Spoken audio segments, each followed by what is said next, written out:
I started this video at the end. I came to the PSG game, of course, at Villa Park. I put a tweet out saying, any places around Villa Park for food. Some people suggested the Wheaton Arms, the Barton Arms, and somebody invited me to put the car into his drive. That's about 5-minute walk from Villa Park. Then he invited my friend and I for tea. Then food came out, and they told me, you are our guest, so anytime you need to come in, and it was absolutely wonderful, beautiful.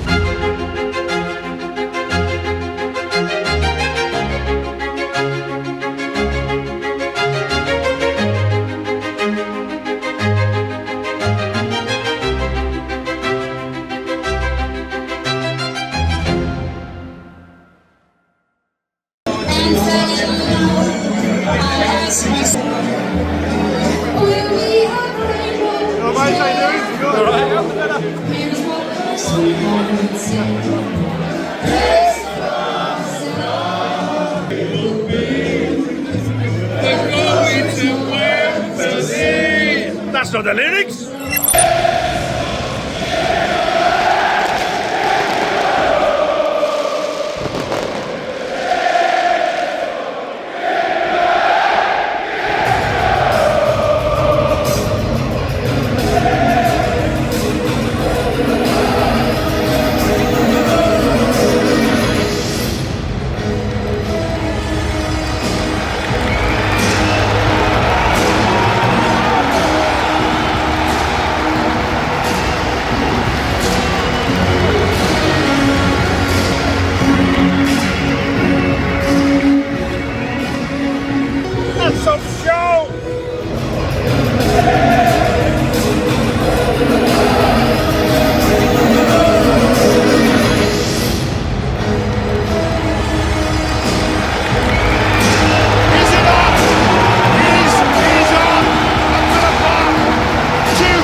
From the airport to lunch, and before a little bit of shopping, because the most attentive of viewers would have realized that I'm wearing the same clothes as yesterday, because KLM have actually lost my luggage, so I also needed to do some shopping. Now Zara is fantastic for emergency clothes because they've got my size, L, and everything fits me.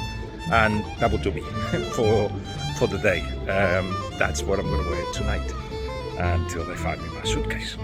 At the moment, everything is very quiet around the Bernabeu, and it's time to rest.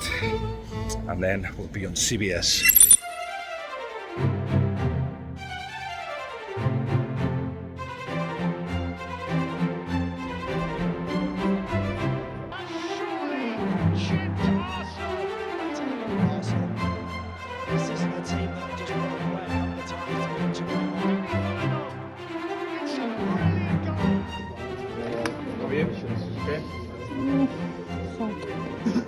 Definitely we made a statement here and last week as well, and hopefully we can do the big thing and go all the way. Couple of semi-finals, there'll be time to talk about them. PSG for me is still the best team in Europe, so Arsenal will have to do like they did against Real Madrid, admit their inferiority in a way. No, that's not what they did with Real Madrid. They allowed Real Madrid to have the ball because they weren't going to hurt them. Against PSG, don't do that because they're going to hurt you, but I think Arteta will admit that perhaps PSG is superior to Arsenal, and he has to adapt to that. And then Barcelona, Inter. Looking forward to both. Let's see where they send me to. But now I arrived to the hotel, and another 6 a.m. flight, second one in a row, to go back to England because I've got the EuroLeague, so I'll be doing it on the BBC Studios. And then I'm going to a theatre to watch the Lost Lionesses, a play about the Women's World Cup in 1971, in which Newcastle United player Leah Caleb performed, and I'm going to interview Leah and the actress that plays Leah in the play. I'm at the Place Theatre in Bedford, next to some tennis courts, I think there. This is like an area to sporting area, but indoors, where you can practice cricket, I think for sure, maybe football. And this is it. This is it. Lots of parking space at the moment. Let's see what we find inside. And a beer. Will that be for me? Great. Hello everyone. Hello. You're on camera. That's great. What have we got here? So, the first thing we have is a commemorative coin from 1971. So you see it's got Xochitl on there. And then on the back it has the Azteca. Oh yeah, big stadium. Big stadium. 100 and more? 112,500 people. Wow. Was watching these girls in the final. No. 97,000 watching England. Unbelievable. And then, so this is one of the World Cup medals. Yeah. I got this shipped over from Mexico. I found it on eBay. Wow. Can you believe? And on there, you've got the trophy there, which is this sort of headless goddess. I don't know why she doesn't have a head, but she didn't. And on this side, you've got a female player with Mexico 71. Yeah. What we have on the side, if you can see, engraved is the word England. Yeah. So it turns out England did play at the tournament, didn't they? Yes. Yeah, they did. Yeah, So it has of it. all of the other nations as well on there, which is really cool. Oh wow. For one of the games here, which is the 22nd of August, Mexico. So that's the 97,000. 97,000 game, $15 a ticket, which was the same as the men's tournament the year before. Yeah. And so you can find the men's tickets online. It shows you exactly the same price. Brilliant. And what we did for the show was we have made a copy of that and put Bedford 25 on there with our time of the show, Lost Lionesses, and the date, number of actors, and on the back we have all our cast and crew information, which is really fun. But we have a vinyl record of the anthem from the World Cup. And this is crazy. We played it and Dan's recorded it. Oh wow. So it's impossible to find these songs online even. I couldn't find them because I didn't have a record player. That's I brilliant. went back to my parents and got it out and started using it. Wow. So yeah. And you played it? Yeah, I played it. I have a recording of it. All right. So we'll get it out later. Yeah. Cool. Yeah. Hello. Hello, hi. Right, Guillem. Amy. Hiya. Okay. Now, what's going on here? Okay, my name's Leah Caleb. Yes. I played in the Women's World Cup in 1971 in Mexico City. This is Amy. Leah. Oh, Leah. I am. I'm Leah. playing Leah. This is Leah. But I am Amy. But I am playing the lovely Leah, and it's such a privilege to be able to play Leah and tell her story through the theatre, art of theatre. Yeah. So how strange does it feel to have somebody representing you on Well, stage? it's very surreal. Amy's doing a great job as Leah, and so it's bizarre for me to see and think about 13-year-old Leah.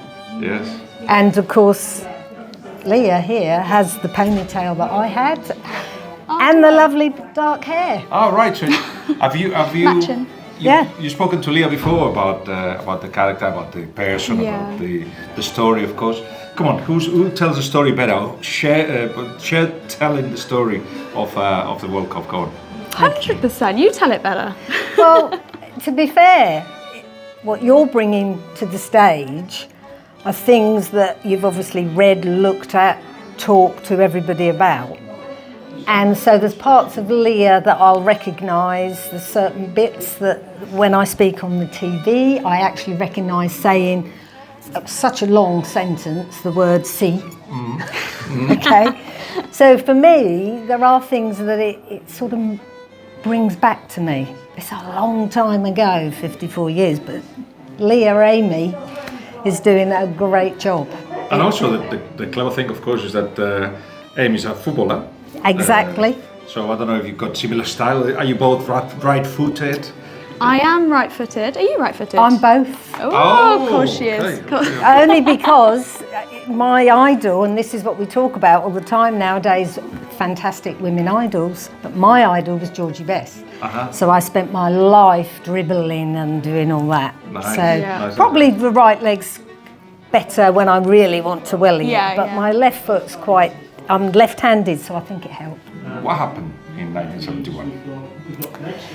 Okay, Harry Batt was our manager. There was Harry and June Batt were our manager and his wife, and we went to Sicily in the June to play qualifiers to get to Mexico. At the time, playing in Sicily, we didn't know we would end up in Mexico at all. Mexico being the World Cup that The was World organised. Cup, that's right, in 1971, which and was supported by businessmen, both Martini Rossi and businessmen in Mexico City. And it was a media group. So we qualified, and then in August we got on the aeroplane for the first time as a squad of a whole 14 players and set off for Mexico, stopping in New York just as a changeover, and then arrived in Mexico City to an amazing welcome. Didn't quite understand it. This is Chris's words that is now famous. We didn't know. We were stepping down the aeroplane steps and there's flashing lights and there's noise, and you think, oh, and Chris is behind and says to one of the girls, well, there must be someone famous on this aeroplane. And of course we didn't know, but from that moment of stepping down those aeroplane steps, we had a reporter with us the whole time and everything was recorded. It was very surreal. We didn't know we were playing in the Azteca Stadium. So to be told that and then go to see it, this is before we play, and the size of the Azteca, I mean, it's just something else. So the whole thing was very surreal. You played in front of 90-something, 7,000, yeah, something like that. And so Amy, why is it important to tell this story, you think? It's a very untold story, and it's not officially recognised, is that correct?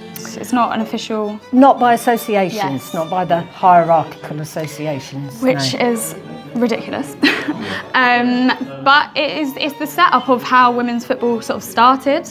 It's really important that these ladies have the recognition, because the fact that they got home after such an incredible tournament and they were banned is wild.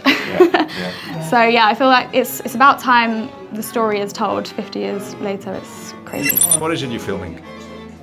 What am I filming? Yeah. I'm about to film you entering into the theatre and you're filming me. I'm filming you!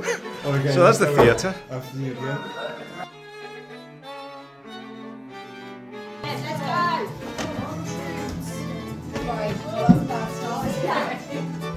Lovely theatre.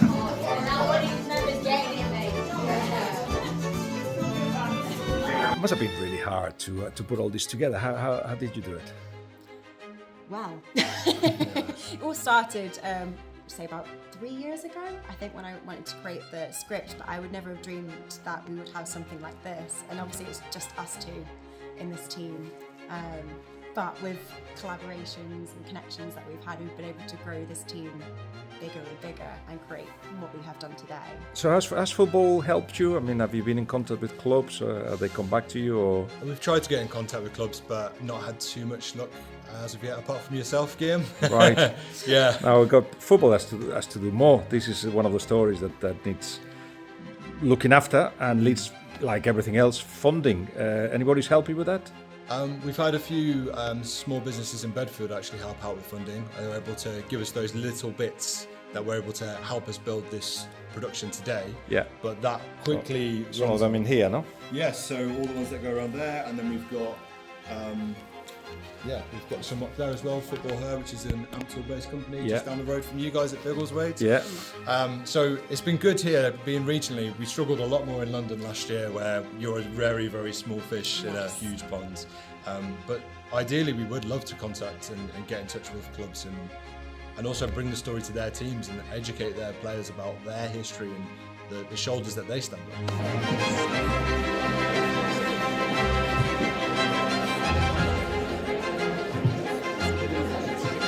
It's sold out.